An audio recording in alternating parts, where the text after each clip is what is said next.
पर आज हम लोग बात करेंगे कि एक जनरल अमीन और एक डिजिटल अमीन में क्या अंतर होता है। जैसा कि हम लोग जानते हैं, अमीन का कार्य होता है नक्शा लेकर, गुनिया लेकर और टेप लेकर मापी करना। अमीन मैप पर अपना गुनिया से मापी करते हैं, फिर जाकर प्लॉट पर उसको स्थापित करते हैं। लेकिन आज हम जानेंगे कि एक डिजिटल अमीन मापी कैसे करता है। अमीन जनरली 90% काम फील्ड पे करते हैं और 10% काम मैप पे करते हैं, जबकि एक डिजिटल अमीन 70% काम मैप पे करते हैं, रूम पे करते हैं, और 30% काम वो जो है वहाँ मौजा में करते हैं, और वो भी फुल एक्यूरेसी के साथ। तो आखिर एक अमीन डिजिटल अमीन कैसे बनेगा, उससे संबंधित हम लोग आज जानकारी लेंगे।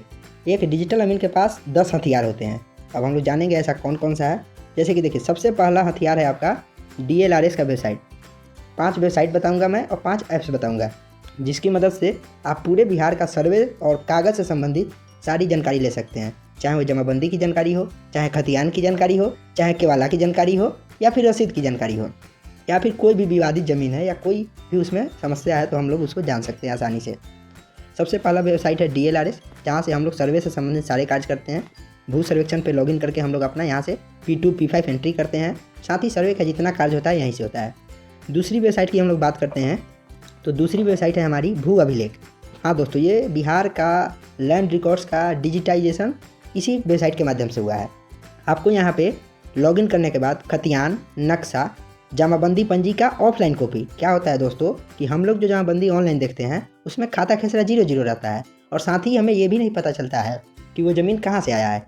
लेकिन जो ऑफलाइन जमाबंदी होती है उसमें सारे चीज़ मेंशन होते हैं कि वो ज़मीन कहाँ से आया है, किस दाखिल खारिज से आया है। दाखिल खारिज केस नंबर रहता है, जिससे कि आप डीड पकड़ सकते हैं कि कहाँ से ज़मीन लिखवाया गया है या खतियानी है। तो यहाँ पे आपको सारी चीज़ें मिलेगी। मैप मिलेगा, खतियान मिलेगा, CS हो, RS हो, या फिर जो भी दान पर्चा है, भूदान की ज़मीन है, और अन्य जितनी भी तरह की ज़मीन के कागजात है आपको यहाँ पे मिलेंगे। तीसरा हमारा वेबसाइट है, बहुत ही important website, advance search. Advance search बिहार करके आएगा। इससे आपको क्या फ़ायदा है, इस पर आपको सारे डीड मिलेंगे, जितना भी रजिस्ट्री होता है।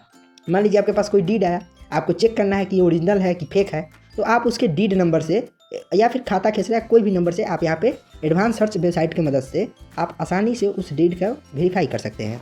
तो ये केवाले के लिए जितनी भी रजिस्ट्री होती है यहाँ पे आपको अपडेटेड मिल जाएगा। नेक्स्ट वेबसाइट है बिहार भूमि। हाँ तो दोस्तों, ये हमारा एक बहुत ही बेहतर और बहुत ही रोज़मर्रा की उपयोग में आने वाली वेबसाइट है। जैसे कि यहाँ से आप जमाबंदी पंजी देख सकते हैं, ठीक है। उसके बाद यहाँ से आप रसीद काट सकते हैं भू लगान की मदद से।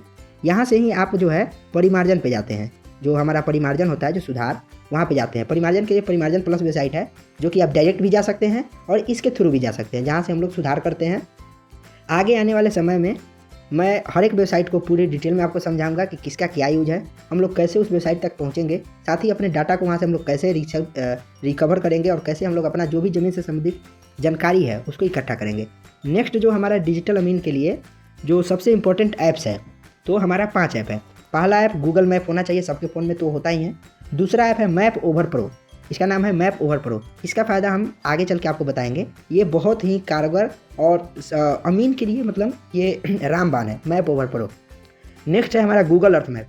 ये आपको घर बैठे मेजरमेंट करने में बहुत ही कारगर ऐप है गूगल अर्थ, और इसकी एक्यूरेसी इतनी अच्छी है कि इसका जनरली एक्यूरेसी 5 से 10% ही इसमें आता है। 90 to 95% यहाँ पे आपको एक्यूरेसी देखने को मिलेगी। नेक्स्ट जो ऐप है हमारा ओकेन स्कैनर, ये तो चाहिए ही चाहिए, क्योंकि आपको दिन रात फाइल जो है PDF बनाना है, तो इसको भी यूज करना है। साथ ही GPS मैप कैमरा, जब भी हम लोग कहीं पे जाते हैं धरातल पे कार्य करने, तो GPS मैप कैमरा से फोटो खींचते हैं, तो उससे ये फायदा होती है कि समय के साथ डेट भी दिखता है और स्थान भी दिखता है कि हम कहाँ पे कार्य कर रहे हैं।